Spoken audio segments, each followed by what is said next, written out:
Hi, Tracy. Hi, Chrissy. Okay, today we have Stella, little Stella right here, and Nancy, her owner. Hi, thank you for Tracy. coming. You can sit in the middle here. Hello, Stella. How are you today? Stella, little beagle, Dachshund. Beagle, we got her from the shelter, so we don't really know. So I think she has some dachshund characteristics. You might be right about that. Do you have any questions about Stella or Tracy?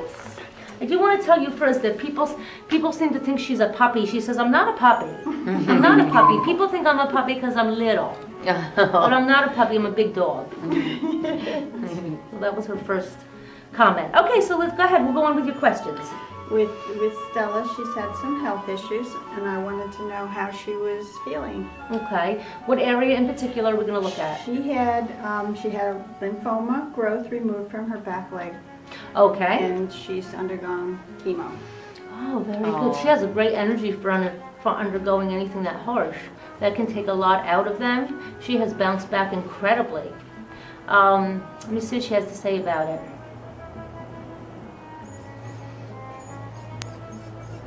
There was a time when she really didn't feel well, she says.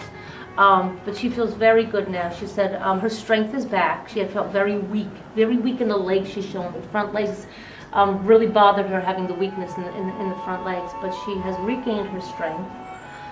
She was very frightened. Did she have to spend a lot of time or overnight in the vet's? She's showing me inside the vet's office, and it feels like it was a long time that she had stayed there. Initially, when she had the growth removed, she did stay at the vet probably it was like 4 or 5 days. Okay, very good. That was the scariest part. I wish I knew where she came from, what kind of situation she came from because of the odd behaviors that she has now. Maybe Stella could tell Tracy Yeah, let's a little see. bit about her past. Tell me about your time before the shelter. Where were you? She was on the street, okay? I don't know if she came in as a stray or if she was, but she's showing me running on the street. She also shows me a lot of outside time and with many other dogs. So maybe she was born into a place where they thought maybe she'd be a hunting dog or just with a pack of dogs. But I feel like she was part of a very big unit, but she didn't fit well in that unit. She couldn't get the concept of what they wanted from her. The whole chasing, hunting thing just wasn't working for her. I also believe that they had considered even, I don't want to say it, but I'm going to, taking her out and shooting her, which is heartbreaking that she's, I'm going to cry for her. It's heartbreaking that she's showing me this, but I'm very, very thankful that she is showing me this. Thank you for opening that for me, honey. Yes, she was very, very frightened at that time, and she would never want to be back in that situation again. And she's thanking you for saving her. She's thanking you for rescuing her. She's had so much fear in her life. So much of her beginning life was surrounded in deep-seated fear. And that may be why some of I'm not exactly sure what behavior she's showing me. She's also showing me that she would also be locked behind a door because she's scratching at a door. But it's more like a barn door. So she might have been with a pack of dogs in a barn or something like that, or in a shed or something like that, because I get her scratching there. Outside a lot. And that would sort of figure with her behavior, because her behavior when I brought her home was that she had never been in a house before. Okay. Oh, wow. She didn't know the sounds of TV or the phone ringing. She would run around the house. Wow. That's really great. Everything was new to goosebumps. her. Everything was new to her, like she never witnessed it before. That was awesome that yes, she said did the bathroom scare her? She showed me the bathroom was a really hard concept for her, like the shower, the noise of the shower.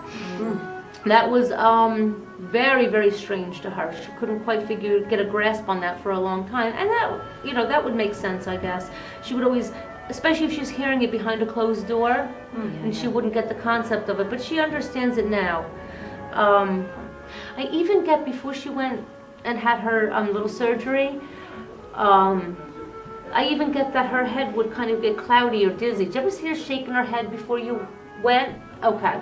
because it's almost like a fog that would like, she'd be like trying to shake herself loose of this, and she's just not getting that anymore. So that's huge. That's huge. They always know when something's wrong with them. It'll present in different ways, but they try to show us by doing things like that, shaking their head or giving different clues, but we don't always know what that means. Right. We just thought she was being silly. Right, okay. And she said she was just trying to clear her head from it. So she's very, very clear now, and she's very happy now. Good, because she feels better. Oh, she's asking you, am I a good companion to you? Am I a good dog for you? Oh, I love her to pieces. No. And I think she knew that, but she wanted to hear it. Yeah. Sometimes they do, you know, sometimes they just want to hear it. But she's very glad because she's so bonded with you. She says, you're my heart. You saved my heart. I love you. Aww. When It's a she saver. was brought into, I volunteer at the shelter, and when she was brought in as a stray, I saw her in the back cage, and I quickly told the staff, if nobody comes to claim her, she's mine. Oh, that's wonderful. So I waited out the 7 days or 8 days that they have to hold them. Right. Yeah, that's the law. Yeah, That's at least the New Jersey law and anyway. each day I was like, please don't come for her, because I want her. Well, she had the same hope. And when she first saw you, she says she looked straight in your eyes, and you looked straight in hers. And she knew there was the connection. Yeah. Beautiful. I carried her right Beautiful. out of the shelter because I'm a dog walker, so I carried her. As soon as I saw her, I put a leash on her, carried her outside, and of course everybody was teasing me. They say, oh, we know where she's gonna go. Oh, well, Stella's very, very lucky to have you. I'm lucky And too. you're lucky, yeah. Let me ask you one more thing on her behalf. She wants to know, again, names keep coming up all over the place lately. She wants to know why you picked this name for her. What Stella means to you. Well, from the Seinfeld episode, Okay. where Elaine's calling out Stella. Okay. So then that means there's a very strong connection to that name. Maybe did she watch And we Seinfeld? just like the name. She put it on so she could watch We it. just- She likes the name. It's not that she it doesn't fits like her. it, but she's wondering where it came from. fits her. We liked the Oh, name. you're welcome. That was important, wasn't it? That was very important to you. Oh. She understood that it meant something, but she couldn't quite figure out what. So it's connected with another human. That's very, very important, and that's a good thing. That's a good thing. You like that, huh? Because you were that important too. Yeah, that's good for her. Thanks for joining us. Thank Thank you, Stella. you. Thank you. Oh, thank Okay, you so good. much. Thank It's wonderful you. to meet Nice you. meeting you. Nice to meet you. you. Thank you, Stella. And join us next week on SitSpeak and tune in and catch us on Facebook. Bye-bye. Bye. Bye. Thank you.